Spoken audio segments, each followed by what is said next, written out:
মশার ওষুধ কিনতেও বিগত আওয়ামী লীগ সরকার ব্যাপক দুর্নীতি করেছে বলে দাবি করেছেন বিএনপির আন্তর্জাতিক বিষয়ক সম্পাদক ব্যারিস্টার নাসির উদ্দিন আহমেদ অসীম।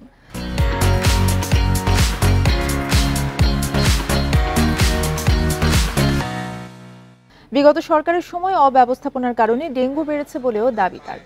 সকালে ধানমন্ডি থানা যুবদলের উদ্যোগে ডেঙ্গু সচেতনতায় জনগণের মাঝে মশারি এবং মশা নিরোধকের ক্রিম বিতরণ, স্বেচ্ছায় রক্তদান কর্মসূচি এবং ফ্রি মেডিকেল ক্যাম্পিং এর আয়োজন করা হয়। অনুষ্ঠানে বক্তারা অভিযোগ করেন, আওয়ামী লীগ সরকার ক্ষমতা দখল করে দুর্নীতির মাধ্যমে দেশের সব প্রতিষ্ঠান ধ্বংস করে দিয়েছে।